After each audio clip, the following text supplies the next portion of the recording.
just to start off, with the awful tragedy at University of Virginia, just extend our thoughts and prayers are with them and their program here as they go through this and really tough and unfortunate situation. For us this week, obviously a huge road test here, and a good football team, and do a great job in all three phases. Do a really good job on the special team side of it. They've changed the way the game's played in their return units and in their cover units. Very aggressive in what they do, from block kicks to what they've done in the return game.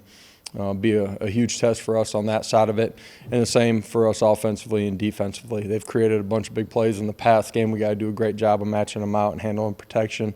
Line of scrimmage is going to be important, like it is in every week, and for us offensively, obviously the line of scrimmage will be important too.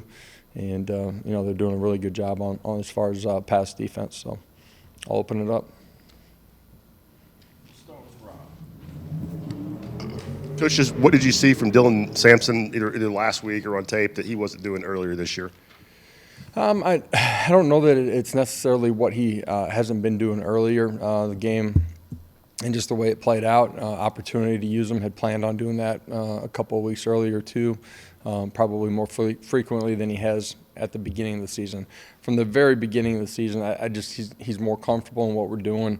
Trust him in protection side of it, and feel like he can handle our entire package. During the course of the game, played extremely well. Was solid in the pass protection side of it, but with the ball in his hands, I thought he had great vision, great pace, and then obviously had the ability to burst when he was at the line of scrimmage and go create some things on his own too, and make people miss when he got to the second and third levels. Coach Brandon Turnage has gotten his hands on some balls the last few weeks. What's he doing differently maybe that he wasn't doing in fall camp, or is it just a matter of just getting an opportunity and taking advantage of it, or what is it? Yeah, part of it for him is just coming back and getting completely healthy. Through the course of the summer, I was limited in some of what he was able to do. Training camp, we kind of had a pitch count on him every single day. Just getting more comfortable and confident. He's a guy that I pointed out to the team actually this morning. Just whether he was starting, getting a ton of plays or not, his investment inside of the meeting room and inside of our program has been so consistent. You continue to do that when your opportunity comes. You take advantage of it. He's played at a really high level. He's extremely bright and smart, man. He understands the game. He does a great job of helping some of the younger guys inside of that room. And, because he's playing well fundamentally and his eyes are in the right spot, he's been able to break on some balls, make a pick, almost had another one the other day. Everybody inside of our program, loves who he is and what he's about. A couple things. One, Hendon is up for the Heisman, obviously, and there's a lot of quarterbacks out there that he's being compared to. They're all great in their own way, I understand that. But what area specifically is Hendon better than the rest at? Yeah, I haven't gotten a chance to watch every quarterback across the country and watch every rep. He's playing at as high a level as I've ever had anybody, and I've had Heisman guys. He's in complete command of what we're doing. You look at the efficiency of how he is playing, the ability to take care of the football, the dynamic plays that he's made with his arm and his feet. We don't look like we do offensively without him, and he's certainly deserving of being in that conversation. Got to go play the right way here the last couple of weeks, and hope he has that opportunity. Believe he should. And you said after the game the other day that you thought Said would probably be available this week. Is he going to be available for this game? Yeah, obviously it's just Monday for us, but as the week unfolds, believe that he'll have the ability to play in this one. We'll always evaluate it, on the back half of the week for sure. Josh, two things. There's been some discussion about your last touchdown. Any consideration to taking a knee there rather than running that play? Yeah, for us, at the end of the day, our twos were in the football game. When the ball went down to the 1 yard line or whatever it was, absolutely went through my mind. I don't know what the right thing to do is in that moment. At the end of the day, let our guys continue to play football.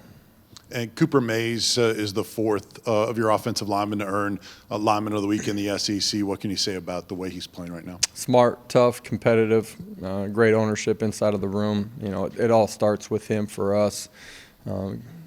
Just for him having a true off season, compared to a year ago and really throughout his career, this was the first true off season that he's had. Stronger, bigger than he was, and playing at a super high level. Love what he brings to the table every day.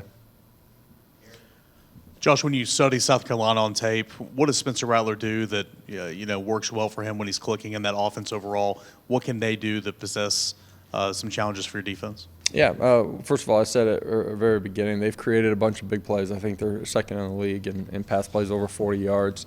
Some of that comes off of play action, some drop back. He's able to extend and make some plays outside of the pocket with his feet too. For us, we got to do a great job of controlling first and second down, and then play with discipline. You can't let their tight ends or their wideouts run free, and so we got to match things out extremely well.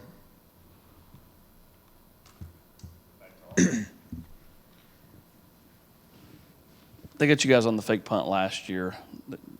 They got one again last week. Is that kind of perfect timing, and the fact that you had a punt blocked on a year, as much as they stress special teams, is that kind of a tighten the screws up moment for everybody this week in that area? Yeah. Last year got us in punt safe, and we didn't do a good job of playing the technique that we're supposed to out on the outside.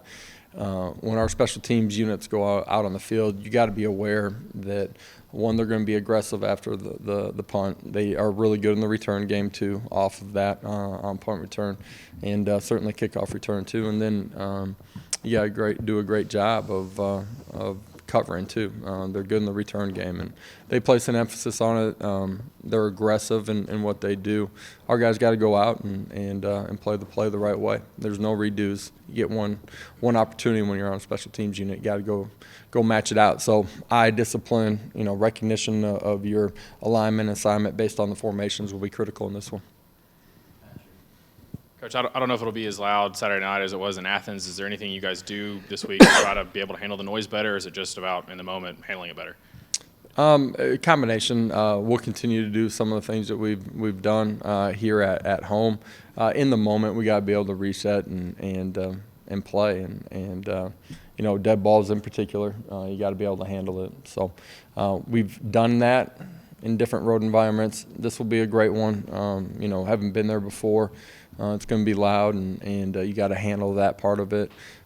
We talked about it this morning. It's got to be a point of emphasis to do the ordinary things at a really high level in this game. You talked about Cooper, too, going to the offensive line. That group has had 4 different guys win that award this season. Where do you think that position unit has improved the most with Coach Ellerby from last season to this point? Yeah, physically, all of them continue to change their bodies. They're stronger, playing with better technique. I do think their understanding of what we're doing in year 2, the fundamentals come along with that. Their football knowledge, their IQ of what we're doing, but then also defensively, what they're seeing. And then, for us, we've had the ability for 4 out of the 5 guys to play consistently. The left tackle position's been nicked up a little bit here and there, but it's been pretty much a 2-man rotation. So you combine year 2, their knowledge, and the consistency we've had, those guys have been able to play at a really high level. Josh, I'm wondering, it looks like on a lot of those kick coverage plays that Jordan Thomas is the guy down there making the play, and I'm wondering at what point did he sort of emerge as a guy who looked like he would be a really good special teams player, and are there some other young guys that have been sort of standing out in that way this year? Yeah, he has made a lot of plays. He's defeated blocks, gone and made tackles. He's good in space. As far as our recognition, he's been on those units from the beginning of the season just because of what he did during training camp. He cares, he pays attention. It matters to him. He competes every single day. He's grown fundamentally, and so all of those reasons gave you the ability, combined with his athleticism, that we thought he would play at a really high level, and he has. Caleb Perry continues to grow. Elijah Herring continues to grow, do a lot of really good things on those special teams units. Josh, in reference to the play call that led to the touchdown pass to Jalen Hyatt there in the third quarter, do you and your staff maybe are mindful of maybe looking at the playbook or looking for plays that may have not been called in a while that might work in certain situations?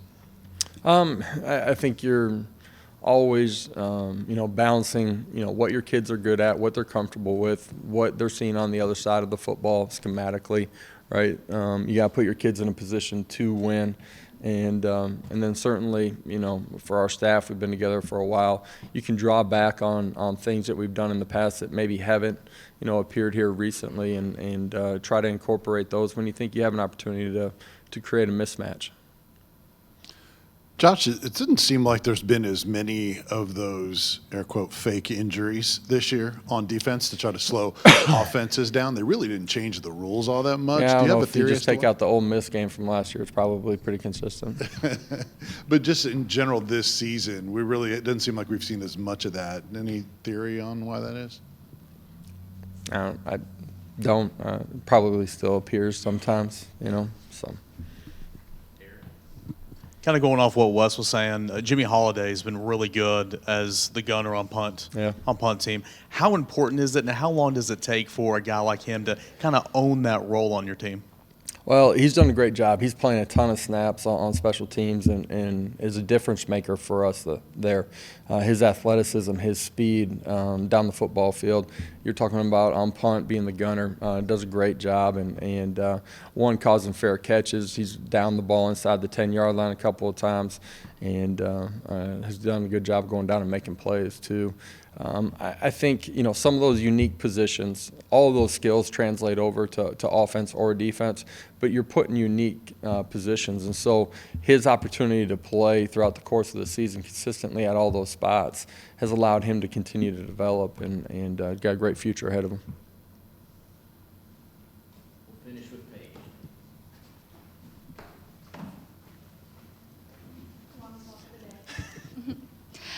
So you look at Georgia for the defense that you all had, and then you bounce back against Missouri. How do you make sure that your defense maintains that level of execution and you don't really see a dip in execution and performance again? You're talking about our defense? Your defense, yes. Sorry.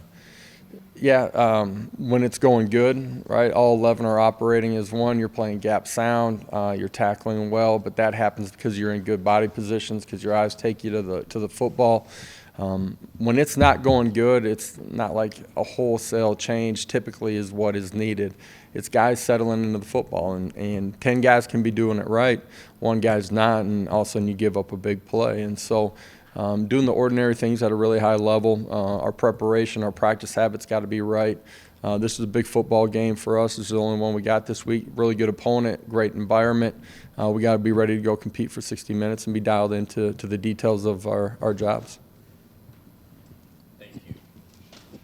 Appreciate it, guys.